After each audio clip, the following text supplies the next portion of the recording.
Bonsoir à toutes et à tous et heureuse de vous retrouver encore une fois sur votre émission préférée, les Niger sur Kalangou. Je suis Mariam Adé, au micro, je ne suis pas seule bien sûr. Eh oui Mariam, bonsoir aux auditeurs, c'est Mamanada toujours fidèle au rendez-vous à tes côtés. C'est toujours un plaisir de partager ces moments avec toi Ada, comment tu vas aujourd'hui? Ça va très bien, alhamdoulilah, et toi? Super bien aussi, bien merci.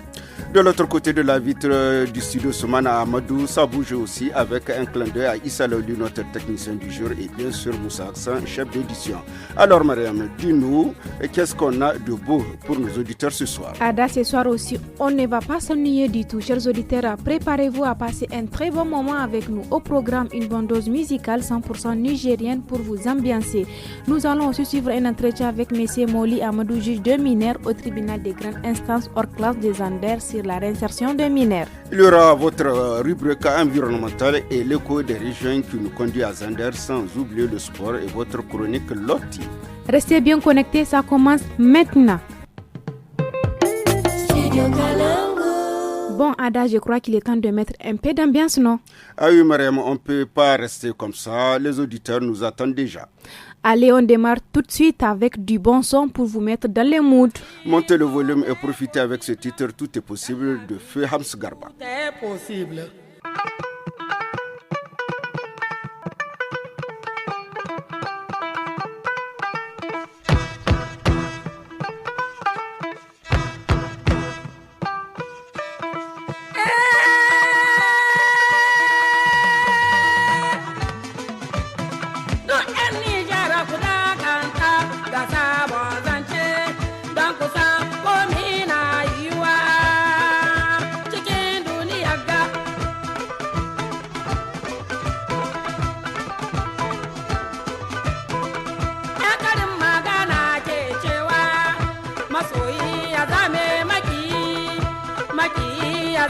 Masoyi maganan nan ba ƙarya bace ba dan hakusan tout est possible indonya gwaraira har kindo ga bara hamburandi zambara ba ko ga tene se wanga war wanga matin se ba ko.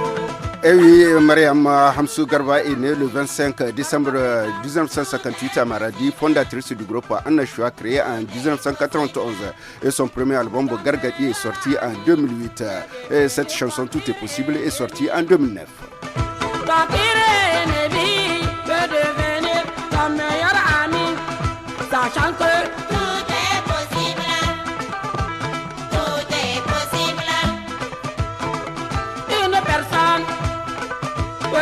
Une décision, il peut l'exécuter, il peut ne pas l'exécuter, sachant que tout est possible, Tout est possible.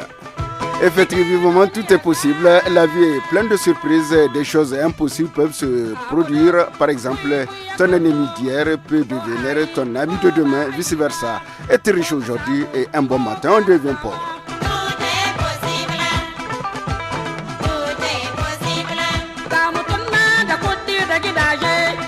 motoci ga iko ga kari shin wannan yana zama jiddu koko bai zama kullum yan mata. Tout est possible,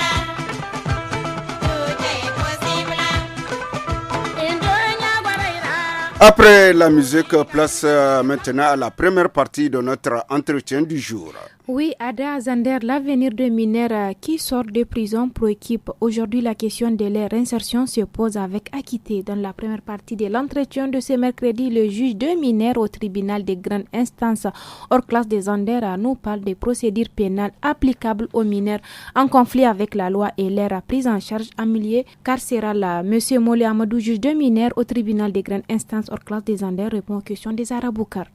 Monsieur le juge, en quoi la procédure pour un mineur diffère-t-elle de celle d'un adulte? La procédure, en ce qui concerne les mineurs, est très différente de celle des adultes, du fait tout simplement de cette spécificité physiologique, ce que le mineur, comme le définit la Convention sur les droits des enfants, ratifiée par le Niger depuis 1990, le mineur est tout être humain, donc de moins de 18 ans, comme on dit. Donc la loi a préféré, si vous voulez, les États se sont engagés à protéger donc, cet être humain qui vit dans le cadre de cette tranche d'âge. Donc elle est particulière parce que les enfants ont besoin de la protection. Les enfants ont besoin d'être protégés, ne peuvent pas être perçus par la loi et par les acteurs de la justice comme les adultes. Elle se diffère du fait qu'il y a un traitement, je dirais défavorable, qui est donc fait à l'endroit des enfants. La grande différence, c'est que les enfants, bien les mineurs, doivent faire l'objet d'une instruction obligatoire. Donc en ce qui concerne les mineurs, c'est obligatoire. Or, l'adulte ou les majeurs, il peut être poursuivi par exemple en 9D, en flagrant délit. Bien en instruction, bien souvent en citation directe. Donc, alors que le mineur ne peut faire en aucun cas le mineur ne peut être poursuivi, donc c'est la base d'autres procédures que la procédure de l'information judiciaire. Et cela veut dire que, en fait, souvent, cela est perçu comme une sorte d'entrave, mais alors que, en fait, ça allège le mineur quant à la prise en compte de ses droits. Puisque un mineur ne peut être persécuté. La persécution, bien entendu, quand il s'agit de te prendre et de te juger directement, là, on te persécute, alors que pour la protection des mineurs, doit faire l'objet de l'instruction. On doit d'abord chercher à savoir au fond qu'est-ce qu'il est. Et en ce moment-là, ce n'est pas parce qu'il est en prison, en fait, parce qu'il peut être laissé à liberté aussi. Mais ce n'est pas parce qu'il est en prison. Même en prison, il bénéficie d'un traitement de faveur. Cela, en fait, lui garantit tout rempart contre l'injustice, comme on dit. Pouvez-vous nous parler des éléments que vous prenez le plus en compte avant de décider du placement d'un mineur en milieu fermé? D'accord. Donc les éléments que nous prenons en compte avant de placer, ceux qui sont placés en détention. Oui. Voilà. Donc par exemple, la première des choses, quand le mineur est venu, ce n'est pas accompagné par un parent ou par un représentant légal, bien entendu. Un mineur qui est en conflit avec la loi, vous ne pouvez pas le relâcher de la nature aussi. Dans ces cas-là, il y a obligatoirement un besoin, en fait, pour sa propre sécurité, de le mettre en détention. Ça, en tout cas, c'est la raison principale. Le plus souvent, c'est comme toutes les procédures qui concernent les majeurs, il y a beaucoup d'autres choses qui font en sorte que le mineur est mis en détention. Mais particulièrement, lui, on vise toujours donc, son intérêt supérieur, comme on dit. Le relâcher de la nature, c'est le pousser à reconnaître, à recommencer du moins, ou bien c'est le laisser sans protection.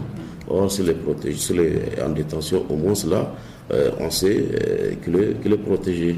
Alors, une fois le mineur placé, comment votre cabinet s'assure-t-il qu'il reçoit une éducation ou une formation? Justement, c'est un peu ça le problème. Hier, nous étions, quand vous étiez là, on vous a dit que nous étions à une formation dans le cadre de la protection de l'enfant. En fait, c'est exactement là où se trouve le problème. Parce qu'au Niger, en fait, malheureusement, je ne dis pas que c'est partout, mais particulièrement ici à Zender, nous n'avons pas en tout cas d'institution qui se charge de l'éducation à l'intérieur ou bien de la formation professionnelle du mineur délinquant. Et c'est très désagréable parce qu'un mineur, et d'ailleurs nous sommes actuellement en train de décider notre piste pour chercher les solutions contre la récidive. Le taux de récidive est très élevé ici, du fait que tout simplement les mineurs qui sont en détention, moi en tout cas personnellement, je me suis dit que la véritable cause c'est que le mineur est juste incarcéré. Au lieu de chercher à les resocialiser, de chercher à lui apprendre un métier à travers, par exemple, la mise en place par des structures ou bien des organisations ou d'autres organismes, des ateliers à l'intérieur, la mécanique, la couture, soudure, ainsi de suite, ça lui permettra d'apprendre un métier. Et quand il ressortira socialisé. Il y a déjà au moins de quoi se nourrir, de quoi se prendre en charge. Or, la difficulté, la plupart du temps, les mineurs qui récidivent sont ceux qui, quand ils ressortent, ils n'ont rien d'autre à faire que d'aller recommencer. Après la première partie de l'entretien du jour Moment Musique sur votre émission préférée Les Niger sur Kalangu, présentée par le studio Kalangu. On coupe tout et on écoute ça ensemble. Voici un titre qui va vous faire bouger, Kazama de l'artiste Salele, on kiffe ensemble. Et c'est parti.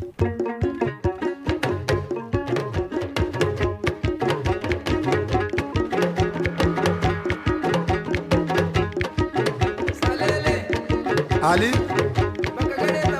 Wace ce kuma Ali?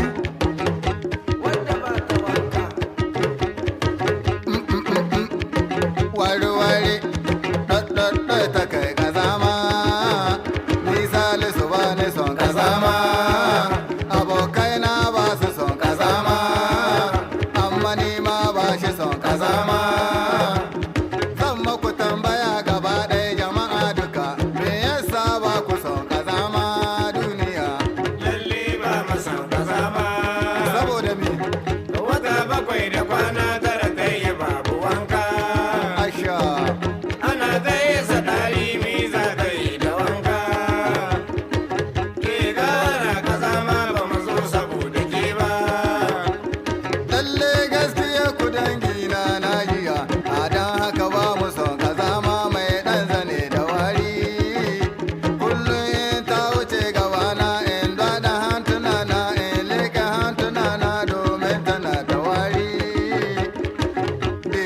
ba ke kazama in ba ke gargade ne tashe ke zan ki wanka tashe ke zan ki wanka ko dai ke samu aure dalla ce ta dora wanka wai Kazama est un terme en Hausa qui veut dire celle qui ne se lave pas et Kazami, c'est lui qui ne se lave pas. Cette chanson parle vraiment de l'importance de l'hygiène corporelle, surtout chez la femme.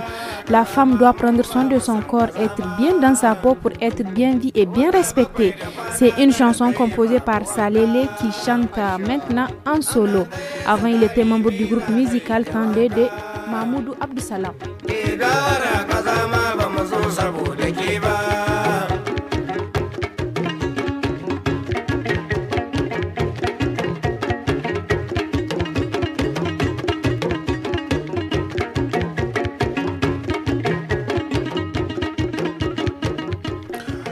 On enchaîne avec la deuxième partie de notre entretien du jour, n'est-ce pas Mariam? Oui, dans la seconde partie de notre entretien, le juge d'un mineur nous édifie sur les difficultés d'insertion de ces jeunes qui sortent de prison dû au manque de cadres pratiques d'accompagnement de ces mineurs, mais aussi de la responsabilité de la société à les accepter, à les soutenir.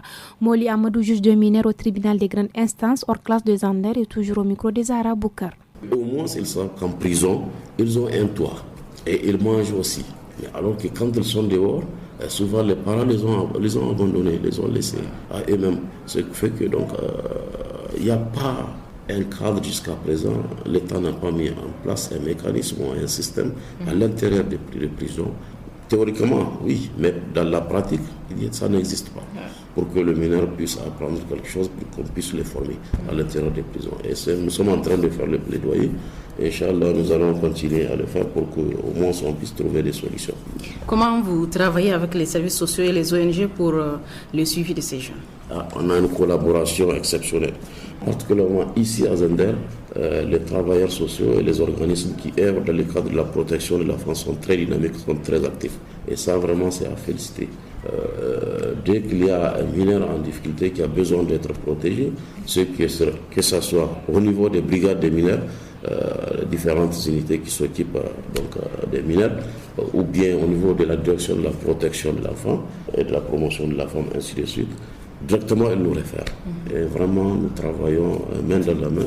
On a une très bonne collaboration. Tout le monde est dynamique. Donc vraiment, c'est à féliciter. Alors, y a-t-il une prise en charge spécifique pour les jeunes filles qui sont souvent moins nombreuses mais parfois plus vulnérables? Non, je ne pense pas. Il n'y a pas une prise en charge. En tout cas, c'est l'occasion de le dire parce que je pense que les organismes, les ONG, les organismes non gouvernementaux et les organismes même gouvernementaux doivent prendre cette question avec beaucoup plus d'acuité. Parce que actuellement, les mineurs, surtout les filles, quand elles sont incarcérées, elles vivent la même situation que les majeurs, que les autres, que leurs pères, donc masculins, je veux dire. Alors que la fille, tout le monde sait, elle a besoin vraiment de soins plus spéciaux que ceux du garçon. Je pense que là-dessus, il faut interpeller les organismes, surtout ceux qui sont dans le système des Nations Unies, à venir nous apporter véritablement une aide pour qu'on puisse ensemble gérer cette question. Comment préparez-vous la sortie du mineur pour éviter qu'il ne soit rejeté par sa communauté ou sa famille? Bon, à notre niveau, au niveau de la justice, nous, on ne fait rien. Pour vous dire toute la vérité, au niveau de la justice, on ne fait rien. Tout ce qu'on fait, on le fait dans le cadre de la procédure judiciaire. Maintenant, les mesures d'accompagnement à la sortie du mineur, malheureusement, ça n'existe pas. Et là aussi, nous lançons, d'ailleurs, je vais profiter de votre micro pour lancer un appel à l'endroit des ONG et autres organismes qui puissent nous aider, justement pour qu'on puisse donner aux mineurs l'envie de ne plus retourner. Parce que c'est de cela qu'il s'agit en fait. S'il y a un accompagnement à la sortie, je pense que les mineurs ne vont pas récidiver. Selon votre expérience, quels sont les facteurs qui favorisent le plus une réinsertion réussie pour un jeune après un passage en justice? D'abord, le dynamisme des parents. Il faut que les parents s'y mettent aussi. Parce que le problème, c'est que franchement, les parents ne font rien dans ces cadres. Et malheureusement, c'est ça qui nous met les bâtons dans les roues. Vous allez voir un parent, quand vous l'appelez par rapport à son enfant, qui va vous dire que lui, il ne peut rien faire. Voilà, donc c'est à nous de gérer, c'est à vous de gérer, moi je ne peux rien faire. Or, les parents doivent être les premiers responsables de l'enfant. Mais les appuis des institutions de l'État, ça vient après. Il y a beaucoup d'acteurs qui peuvent œuvrer pour que ça soit vraiment réussi. Mais malheureusement, si les parents sont défaillants dans ces cas-là, c'est très difficile. De quel soutien supplémentaire le tribunal pour enfants aurait-il besoin pour mieux accompagner ces mineurs dans leur reconstruction? D'abord, qu'on puisse donner à la justice en général les moyens de sa mission. Ça, c'est la première des choses. Et la deuxième des choses, que les institutions républicaines qui sont censées appuyer la justice des mineurs puissent prendre leurs responsabilités, prendre les corps pour les assumer pleinement. Et nous lançons également un appel à l'endroit des ONG, surtout ceux qui œuvrent dans le cadre du système des Nations Unies, donc de nous soutenir pour mieux réussir cette mission. Studio Kalangu est un média de la Fondation Hirondelle financé par la coopération suisse, la Norvège, l'Union européenne et la Grande-Bretagne. Les réserves naturelles du Niger offrent une biodiversité saharo-saharienne et soudanaise exceptionnelle. La rubrique hebdomadaire environnement nous amène à la découverte de la réserve naturelle la plus vaste de l'Afrique. Située dans la région d'Agadez, la réserve naturelle nationale de l'Aïr et du Ténéré couvre une superficie de 77 360 km². 38 ans après sa création, que peut-on retenir de ces sites classés de la liste du patrimoine national de l'UNESCO? Le commandant Amadou Ganda, conservateur de la réserve naturelle nationale de l'Aïr et du Ténéré, répond au micro de Gungu Mohamed Dantani. La réserve comporte en son sein une réserve intégrale du sanctuaire de Zadax. Elle est partagée entre le département du Ferouane, Alit et Kirozérine. En dehors de la réserve de l'Aïr Ténéré, il y a un projet de création d'une nouvelle réserve communale du mont Egalag, qui se situe dans la commune rurale de Chimia, département Ferouane. Parlez-nous de la biodiversité de ces espaces et quel type de faune ils abritent. La réserve renferme une biodiversité constituée de certaines espèces emblématiques, telles que le mouvement à manchette, gazelle d'ama. À ces espèces emblématiques s'ajoutent d'autres telles que la gazelle d'Orcas, singe, le babouin, le chacal. On rencontre des espèces d'oiseaux sédentaires afrotropicaux et migratoires, dont l'autruche à cou rouge, l'outarde, la cigogne et le faucon. Des reptiles comme le varan, des airs, les lézards à queue épineuse, les serpents et les tortues sont également rencontrés à l'intérieur de la réserve. Il faut également noter la présence de plusieurs espèces végétales, ligneuses et herbacées, dont les plus importants sont les acacias, les balalites, les prosopis, etc., etc. Est-ce que cette faune fait l'objet de menaces et quelles sont ces menaces? Ces menaces sont d'ordre anthropique et naturel. Pour les menaces d'ordre anthropique, nous pouvons citer leur voyage à travers la pollution de l'eau, des sols et de l'air qui peut provoquer les produits chimiques utilisés. Nous pouvons également citer la destruction des habitats à travers le défrichement pour satisfaire les besoins en bois, énergie ou de construction. Il y a également le braconnage pratiqué par les orpailleurs pour satisfaire leurs besoins en protéines ou élargir leurs sources de revenus. Il y a également l'insécurité résiduelle par la prolifération et la circulation d'armes illicites. À ces menaces s'ajoutent les menaces d'ordre naturel liées aux aléas climatiques telles que les sécheresses qui agissent sur la qualité et la quantité du fourrage et les érosions qui dégradent les milieux naturels. Avez-vous les moyens humains et matériels pour mener à bien votre mission? La réserve Aïr Ténéré dispose, dans le cadre de sa gestion et de sa conservation, en plus des agents d'unité, postes de surveillance et de contrôle avancé. Il s'agit du poste de contrôle de Kibarkatan, du poste de contrôle avancé de Tabelot, du poste de contrôle avancé de Timiat, du poste de contrôle avancé de Gougram. En outre, la réserve dispose également de 22 éco-gardes et chefs de vallée recrutés parmi les communautés locales pour appuyer les efforts de conservation. Par ailleurs, la réserve est entourée d'un dispositif de contrôle et de surveillance à l'entrée des grandes agglomérations suivantes: Agadez, Arlit, Kirozérine. Aussi, pour assurer la mobilité à l'intérieur de la réserve, elle dispose de 3 véhicules et de 6 motos. Et au vu de la qualité et de la quantité de moyens humains et matériels mis à disposition, nous disons haut et fort notre capacité à atteindre nos objectifs. Quelles sont les mesures prises pour sauvegarder cette faune? Les mesures prises à notre niveau pour sauvegarder la faune et son habitat sont la lutte contre le braconnage, la lutte contre le paillage, la lutte contre le coupe abusive et le défrichement de bois. Est-ce que La réserve naturelle nationale de l'Aïr est inscrite au patrimoine mondial de l'UNESCO. La réserve naturelle nationale de l'Aïr du Ténéré est inscrite au patrimoine mondial de l'UNESCO en 1991 selon les critères 7, 9 et 10. Les critères 7 qui signifie un ensemble d'écosystèmes relictuels d'une valeur esthétique exceptionnelle. Les critères 9 qui comportent une grande diversité d'habitats nécessaires pour la conservation de la diversité biologique sahélo-saharienne. Les critères 10 qui signifie que la réserve naturelle est importante pour la conservation de la biodiversité exceptionnelle. Suite au conflit armé qu'a connu la zone dans les années 90, le comité a décidé d'inscrire ce site sur la liste du patrimoine mondial en péril à la demande des autorités du Niger, et c'était en 92. Je lance un appel à l'endroit des communautés riveraines pour leur participation à la préservation des ressources naturelles et aux partenaires un appui financier conséquent pour la restauration de l'environnement. Après la rubrique environnement de ce mercredi, chers auditeurs, place à présent à l'écho des régions qui nous ramène à Zander. Dans le département de Kanché, région de Zander, il existe 2 villages liés par une relation de cousinage hors du commun. Le village de Edawa dans la commune de Tsouni et celui de Rumji dans la commune de Kourni se distinguent à travers leur pratique de cousinage à plaisanterie. Notre correspondant Habou Sarki Saleh s'est intéressé à ce sujet. Menene alakar garin Edawa da garin Rumji? Na farko wani zai ce ina ne garin Eddawa yake, ina ne garin Rumji yake. To duka wannan gari biyu tana cikin gundumar Kance cikin jihar da Magara. Muna cikin gunduma ɗaya kuma komin Taraba. Eddawa tana cikin kwamnikin Tsauni, Rumji tana cikin kwamnikin Kurni.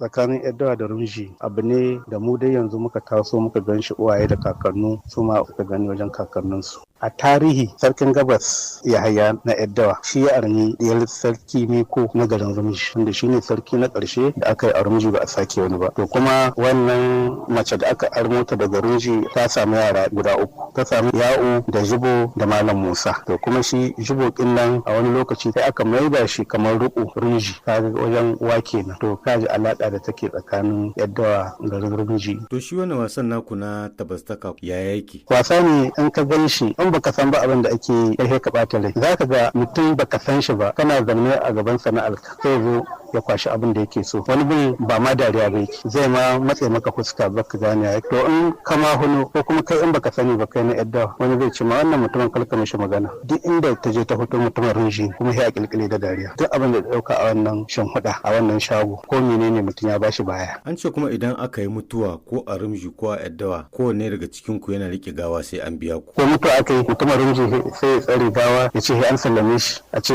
ku sallame shi ya tafi. Haka mutumin Eddawa sai zai hana abin ne gawa a Rumji ya ce an sallame shi ya rike gawa a ce ku sallame shi. Kuma wannan abu yana bunƙasa har ya kawo a gare mu yau a yanzu a matsayina mutumin Rumji duk abin da ya gani a gona ya ɗauka na yarda. Duk irin magana da ya gaya mini ta wasa na yarda.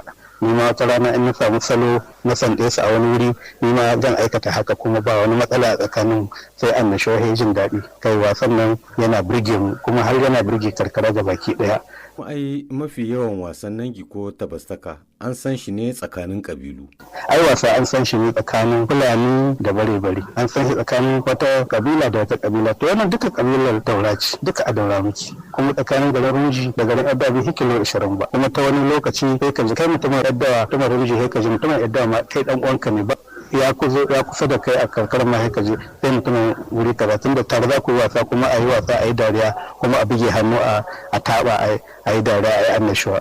Kabila ɗaya ce cikin ƙasar Daura muke da baki ɗaya amma abin sosai na bada annashuwa. Saka Lawali kai na garin Rumji ne ko kana iya gaya mana wani abu daga cikin irin abubuwan da kuka wa 'yan garin Eddawa wanda idan ba nan giba yana iya kawo wa matsala? Akwai wani wasa da muka je Eddawa muka tarda mutum ya fito da daren nama wani cinye shi aka ana kawai sai gida ta shi. To mu ma idan suka zo nan wallahi in shago suka tarra kuma suka tarra haka za su ɗauka ba tare da abin nan. To irin wannan akwai yaran garinmu sun je sun tarra wani mutumin Eddawa ya kai kuɗin arme za a ɗarma arman sai je cewa wannan masu gida tun da yana nan duka yana jin abin da aka yi sun je ta ziyara haka kuma Allah ya sa su sun je suna baki su wannan ba su gane su ba shikenan wannan suka kai kuɗin arme wallahi wannan ɗan garin namu sai ya koma baya idan ya koma bayan sun ba da wannan kuɗi ya je sallama ce kai wannan kuɗin da wannan suka kawo sun ce kurin a kawo an hwasa arman wannan to dalilin kenan daga wannan dai shi aka kasa wannan mutum.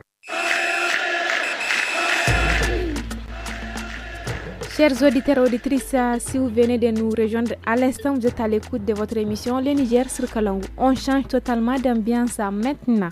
Et oui, Mariam, place à ceux qui aiment le ballon rond, la lutte et toutes les sensations fortes. Les sports débarquent sur votre émission préférée Le Niger sur Kalangu. Et pour ça, on retrouve Tarnan Foudé Ahmed. Bonsoir Tarnan. Bonsoir Ada, bonsoir Mariam. Bonsoir Tarnan. Dans cette page sport, il est question du match féminin U17 qui a opposé le Niger à la Guinée. En effet, c'est même avec cette actualité que nous allons débuter cette page sport de ce mercredi. Et Mariam, comme tu viens de l'annoncer, le match à Ilié, c'est mardi 14 avril dans l'après-midi au stade général Sénikounche de Niamey. Les MENA national féminin I-17 que vous connaissez bien ont mouillé les maillots malgré qu'elles se sont inclinées 2-5 face au Sili national féminin I-17 de la Guinée dans le cadre des éliminatoires de la Coupe du monde féminin I-17 qui va se jouer au Maroc en 2026. Malgré les scores, les filles ont montré du courage et de la détermination, indique leur coach Hamidou Jibo Dipapin, qui a d'ailleurs félicité les filles pour leur combativité en évoquant les matchs retour qui sera vraiment très électrique. On l'écoute au micro de Salamat Kadri. Je tiens d'abord à féliciter les filles. Ils sont vraiment battues. Elles ont eu du mal à rentrer dans le match. On a vu le match, on a vu ce qui n'a pas marché. On a une autre manche dans quelques jours. On doit vite récupérer et préparer à mieux pour donner un meilleur visage pour le match prochain. Je m'en vais vraiment faire un souhait. Si vraiment la FIFA et la CAF peuvent vraiment instaurer l'IRM chez les catégories U17 féminines, je pense que le football féminin et africain, il se porterait mieux. Vraiment, c'est important. De son côté, Kamara Amadou Khan, qui est l'entraîneur des Sili national féminin, n'a pas caché son admiration et son estime pour l'équipe du Niger. Il a dit que c'est une équipe qui va se battre pour les matchs retour. En tout cas, c'est qu'il espère, c'est qu'il a estimé. On l'écoute au micro de Salamat Kadri. On a joué, c'est vrai, on a gagné, mais on a eu aussi des difficultés. Donc, il faut reconnaître ça. Et ce que je peux vous dire, c'est de dire que le match retour ne sera pas facile pour nous. Parce que ce que j'ai vu aujourd'hui, l'équipe nigérienne, ils étaient prêts physiquement. Ce qui les a manqué un peu, c'est la technique. Mais je sais que leur entraîneur, déjà, il est mûr, il va travailler beaucoup sur ça. Et quant à nous, on va essayer encore d'améliorer ce qui a marché et travailler beaucoup ce qui n'a pas marché. C'est ce que je peux vous dire pour le moment. Bon, ce n'est pas l'adversaire qui peut frustrer un entraîneur, ce sont ses joueurs. Parce qu'à un moment donné, les filles passaient à côté, donc c'est pourquoi j'étais un peu colère. Mais le football aussi va avec ça. Des fois, nous, on peut se mettre en colère contre les filles, mais il y a toujours des anomalies sur le terrain. Et c'est ce que je crie et Dieu merci, on a eu la victoire. On va essayer de travailler quand même ce qui n'a pas marché. Pour le match retour entre Sili National I-17 et Moyenne National I-17, le match retour aura lieu le 18 avril prochain, toujours au stade général Sénikounche de Niamey, à partir de 16h30. Et Tarnan, qu'en est-il de la Champions League européenne? Apparemment, des belles choses se sont passées hier, non? Effectivement, Maman Ada, comme tu viens de le dire, c'est du sensationnel hier en Europe avec la Ligue des Champions. Paris Saint-Germain et Atlético de Madrid se sont qualifiés pour les demi-finales de la LDC 2025-2026. Retenez d'abord que ces deux rencontres ont été électriques, que ce soit du côté de l'Anfield où le PSG a battu Liverpool 2-0 ou encore à Metropolitano où l'Atlético de Madrid a éliminé l'FC Barcelone sur le score cumulé de 3-2. Le PSG va rencontrer soit le Bayern Munich, soit le Real Madrid, tandis que l'Atlético de Madrid pourrait rencontrer Arsenal ou Sporting de Portugal. On en saura ce soir avec les rencontres qui vont se dérouler entre Bayern Munich, Real Madrid, Allianz Arena et ensuite entre Arsenal et Sporting à Emirates Stadium à partir de 20h. Ada, Mariam, c'est tout pour cette actualité sportive. Merci beaucoup Tanan Foudé Ahmed pour toutes ces informations sportives. À présent, place à la chronique Loti Loti.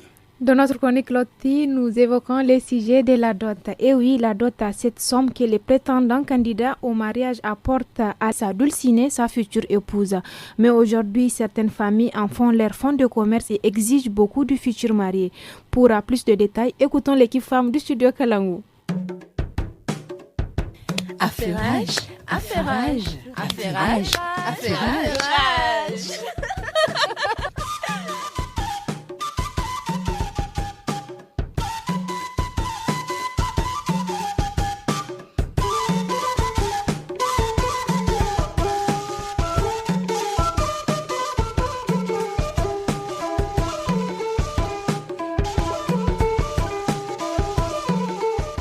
Certains ont vraiment une chance comme pas possible. Vraiment, eux, ils sont très chanceux dans leur vie. Et nous, on a fait quoi à Dieu? On dirait que c'est les enfants préférés de Dieu. Eh ma chérie, tu parles seule maintenant? Eh, est-ce que j'ai le choix? Je reviens de chez Hajia Salma. Sa fille a été dotée de 20 millions de francs CFA. Ah, masha'Allah, une bonne nouvelle. Que Dieu mette sa baraka dans cette union. Amin, amin. Inch'Allah, ma fille aussi. Je ferai tout pour qu'elle épouse un riche qui va apporter 30 millions comme d'autres, ou plus même. Hey, ma chérie, il faut avoir peur de Dieu. Hein? C'est lui qui détermine la personne avec qui on sera. Et si elle rencontre un homme de classe modeste, tu vas lui empêcher d'être heureuse? On est heureux quand on est riche, ok? Un homme débrouillard, à part le malheur, elle n'aura aucun bonheur avec lui. Ah, il ne dit pas ça, toi aussi. Toi qui parles, le père de tes enfants n'est pas riche. Il est de classe moyenne. Et Dieu merci, tu ne manques de rien. Tes enfants non plus. Hé, Lantana, je manque de tout. Mes amis roulent dans des grosses voitures et changent les bazins riches comme des pagnes. Moi, je suis là à marcher au soleil. Je ne veux pas de ça pour ma fille, vraiment. Maintenant, supposons que tu lui trouves un mari riche et s'il la maltraite ou ne fait pas son bonheur. Et de nos jours, il y a des riches qui ne dépensent pour les femmes que quand ils sortent avec elles. Et si tel est le cas pour celui que tu trouveras, tu pourras supporter les larmes de ta fille? Sinon, je lui souhaite d'avoir celui qui fera son bonheur et lui offrira tout ce qui t'a manqué. Mais cet homme peut être pauvre aussi. En tout cas, vaut mieux pleurer à Dubaï qu'au village de Si je savais. Ce n'est pas une question de pense-y. C'est tout ce que je peux te dire. D'ailleurs, regarde l'exemple de la fille du chef de quartier qui a épousé un riche héritier juste pour les m'as-tu vu. Il l'a battu et après, il l'a répudié. Tu vois ce que l'argent peut aussi faire, non? Il y a même certaines qui assassinent leur épouse. Assassine? Subhanallah. Je ne souhaite pas ça pour ma fille, hein, ni à personne d'ailleurs. Donc laisse-la rencontrer quelqu'un de son choix. Qu'elle apprenne à le connaître et décide d'elle-même de l'épouser, qu'il soit riche ou pauvre. Je crois bien que tu as raison, vraiment. Heureusement que j'ai une amie comme toi. Merci beaucoup, ma copine. Je t'en prie, c'est tout naturel.